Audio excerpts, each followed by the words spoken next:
Hello guys, welcome to my channel. Thank you for joining. And I'm here today to showcase this absolutely incredible deck that's been released by Rockpool on July the 6th in the UK, and it is the Egyptian Star Oracle, and this is by Travis McHenry.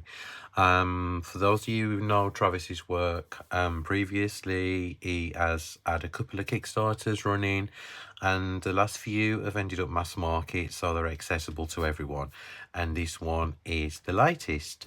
So first of all, I mean, look at the box, guys. It's absolutely incredible. It's all embossed, really high production quality. And it comes just like in a little drawer as well, which pulls out. Super cool and lovely. And it is one of those boxes that you're not going to throw away. You will keep it on your shelf. So let's have a look what it says on the back of the box. First of all, it says this oracle is not just an Egyptian themed deck. It is an authentic Egyptian oracle that utilizes astrology as it was originally practiced in 2400 BCE. At the core of the deck are the 36 decans of Egyptian astrology, a group of fixed stars representing celestial deities who exercise power over events on Earth. Unlike the decans of Western astrology, these are not only regions of the sky, but also cosmic forces capable of influencing the world around you. The cards are packed with the transformative energy that allows the stars to lead you through your daily practice, and the included instruction book provides ancient rituals to help enhance your connection with the stars. Seasoned tarot readers will find many parallels between the meanings of this deck and the cards of the minor arcana. So it includes 42 cards, guidebook, and an Eye of Horus amulet. So if you are a Thoth reader, you are absolutely gonna adore this deck. It's incredible, really, guys. It really is. So first of all, I shall unbox it, and there's the Eye of Horus kind of amulet. I need to kind of find out, it's metal, not plastic. I need to kind of find out how you use it with the cards, so I'll have a look later. I haven't actually used this deck. I'm just doing a walkthrough today, so I can't, comment on its readability, usability, or anything like that yet. I've just had a quick flick through the guidebook, but I just wanted to come on today to show you guys what you can expect. By the way, disclaimer, this was sent to me by Rockpool for review purposes, and this is the same as the copy you will get on the release date. So there are 42 cards as far as I know. I think they might all be in categories. First of all, let me have a look, show you the guidebook. Now, this is not your bog standard oracle deck. Of course, you can just pick it up out the box and read with it, because it's got keywords as well on all the cards. But you know what, to honor the deck, it does really deserve some deep study. This guidebook is actually 186 pages long. So for an oracle deck to have a guidebook like this, there really is a lot of work in this deck. One thing I will say about Travis McHenry is everything that Travis creates, he does so with his heart and soul. He actually lives the experiences when he's creating the deck. He spent some time in Egypt when he was creating this deck. So he really does know what he's talking about. He's very scholarly, and this absolutely shines through the guidebook and the cards anyway. So I am not obviously going to read out all the guidebook, because there is so much information to take in. You will kind of have to read this to get the best out of the deck. One thing I will say is each card, so you've got the name of the decan on the top, the translation of the decan's name there on the top there. And then on the right hand side, you have decan's name in hieroglyphs on there. And then the Egyptian depiction of the decanal god is there. And background pyramid text spell also on there. and the decanal number and the astrological meaning of the card. With this deck, you can do rituals and spells and all kinds of things with it. There's spreads in here. There's like so much information. There you go, rituals to invoke the decans. You know what you need. And there's some like kind of spells there on that page. The Egyptian calendar there. And you have there, and that's very tiny. I mean, I can't read that because I haven't got my glasses on, but I suppose, I mean, anybody with decent eyesight would be able to read that. And then you've got the decans here. So you've got the card meaning and the history on each one, and then the ritual. So, for instance, as I said, you can just pick a card with this and just use it as a normal, regular Oracle deck. Or if you want a deep dive, you know, Travis does give some reference material to kind of like find out more. And there's also a separate guidebook that Travis actually wrote. And gone. I can't find it now, but there is a guidebook that Travis wrote. Oh, the book is called Cult of the Stars. So obviously you can go onto Travis's website and you know, get a copy of that book. I don't know how this differs from the Kickstarter edition because I didn't actually have the Kickstarter edition. So there might be a little few changes in it. So each one, you've got the decans through to number 36, I think there's 36 decans. 34, 35, 36, yeah.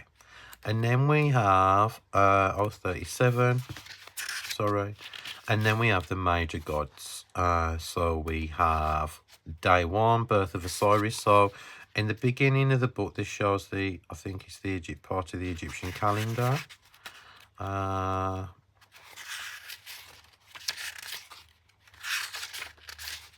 Somewhere it does say. I think so anyway. Hang on, the rituals. I'm sure it is. So we've got the birth of Osiris. Then we have birth of Horus, day 2. Day 3 is the birth of Set. Day 4 is the birth of Isis. And obviously there's meanings as well, you know, like, is your back against the wall or have you painted yourself into a corner? So there's loads of information, the history, and there's also another ritual following the instructions in the guidebook.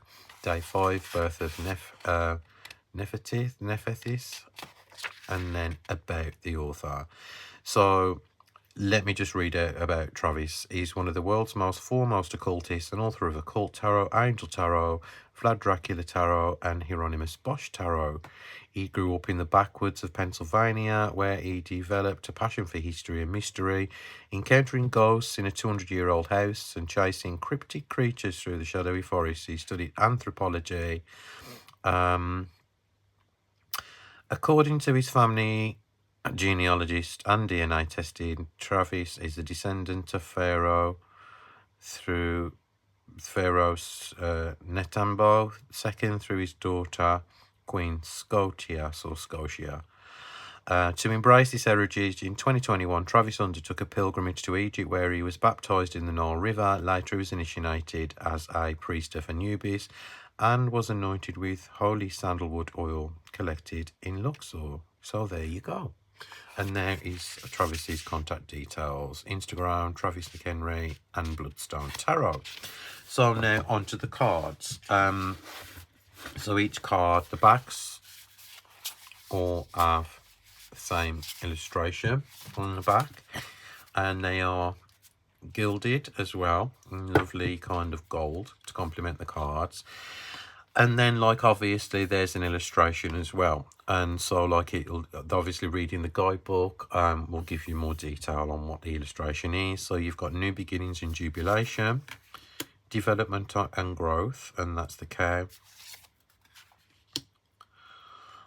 Change in circumstances, construction and building, accomplishment, care and nurturing,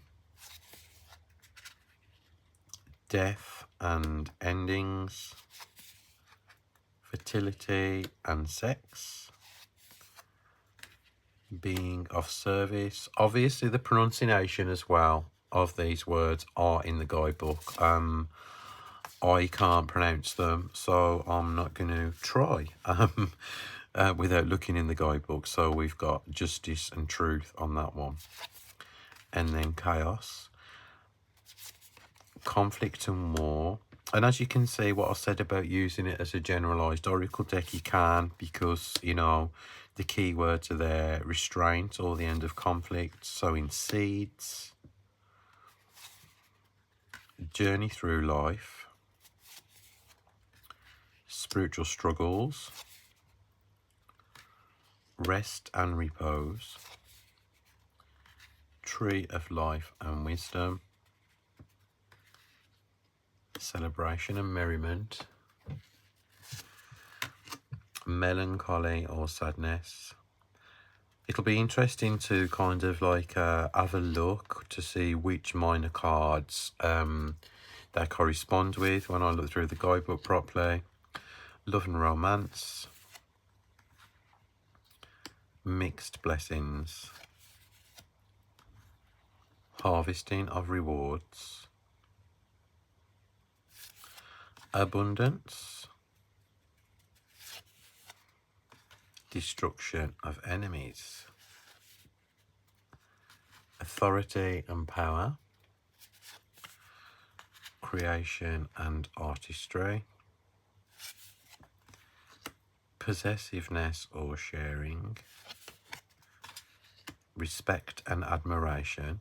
See, what I want to do is I want to kind of like work. You know, I don't come on here normally unless I've worked with something. But I want to, because it has been like hanging around like about a week now, so I haven't had time to work with it, and I wanted to kind of like do this review walkthrough for Rockpool and show you guys anyway.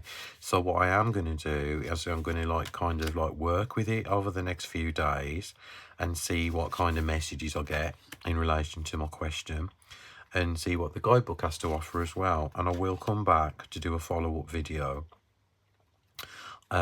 maybe Sunday or Monday, because I'm dying to absolutely like use it properly and not just use it as a, you know, just a standard oracle deck. So remover of obstacles, resurrection, strength, leadership, salvation, and security. So let me have a look in the little guidebook to see what spreads. We've got a life of star spread here. Is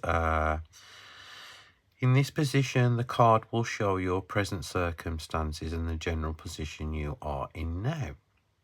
Right, so let's have a look then. So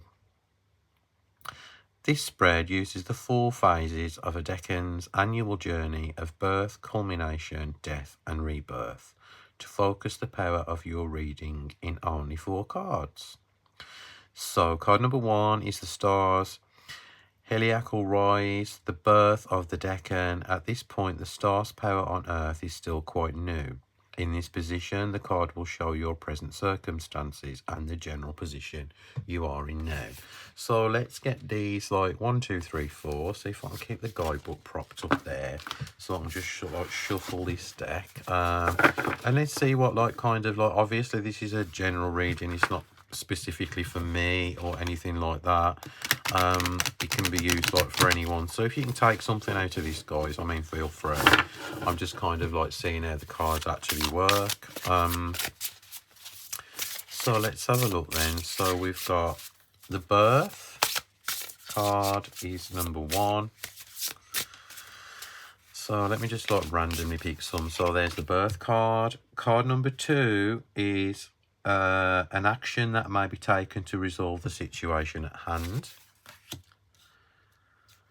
Card number 3 indicates hidden information that has to yet be revealed. And card number 4 is it tells you where you're going. So let's have a look then.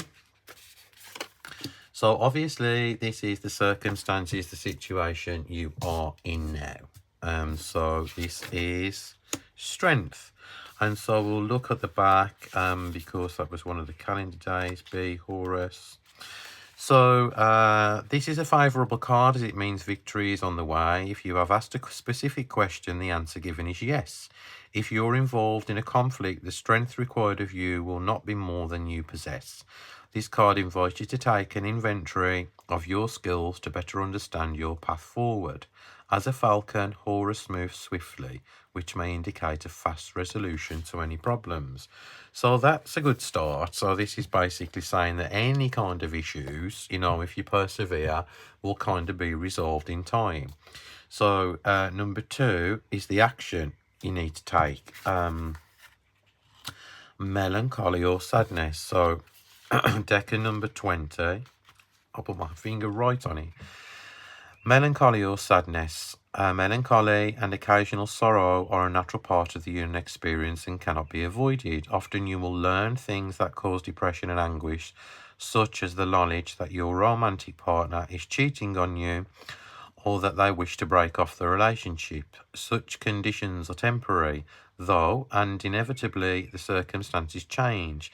The sadness is resolved and you can move on to the next phase of your life. This card presents a condition or sadness or being unhappy in the moment, but look, much like the passing of the weeks from good to bad, it will not last forever. The tree of life, barren of fruit now, is already showing sprouts at the top and will soon be lush and green again with the passing of seasons. It's okay to feel melancholy because the tears you shed will soak the ground and bring fresh life into the world. So, card number 2 then. Suggest an action that may be taken to resolve the situation at hand.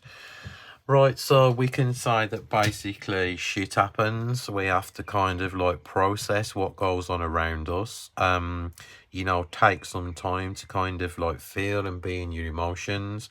But, and again, because this is like kind of a strength card, this shows that you've got kind of the inner strength to move forward. How cool is this so far? So this is the hidden part, and the hidden part is leadership. So we've got Set, which is C.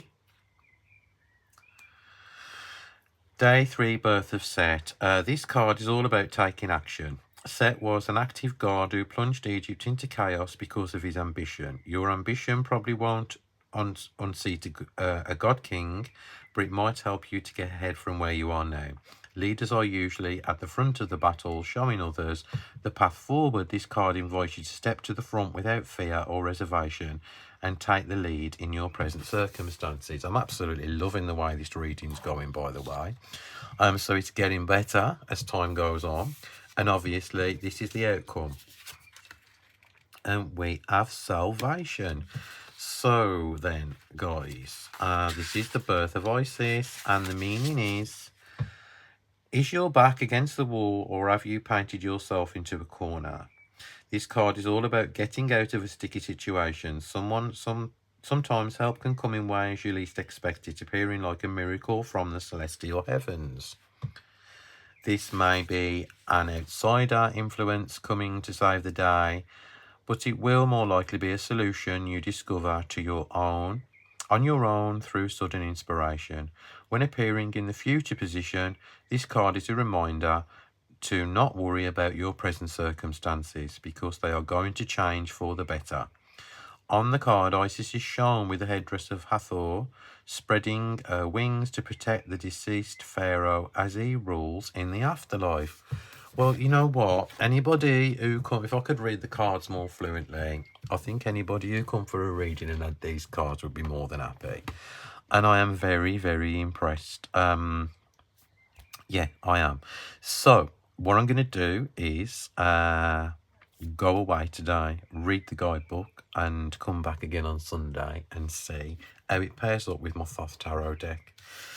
So I hope you enjoyed this little kind of like mini walkthrough, mini review. the deck is incredible, honestly. It's possibly one of the best Oracle decks that Rockpool have ever released. You know, it's nice to see something you can actually use and apply to your daily life. So thank you so much, guys. I truly enjoyed that. And this has been a walkthrough of the Egyptian Star Oracle by Travis McHenry, published by Rockpool. It will be out in the UK on July the 6th, retails at £21.99. Obviously, prices fluctuate, so, you know, pre-order now if you want it at that price. And yeah, thank you for watching. Shall be back tonight with Levi of Masculine Intuitions, where we're over on his channel discussing some things, and hope to see you all then. So thank you. Take care wherever you are in the world. Send in love always, and stay safe.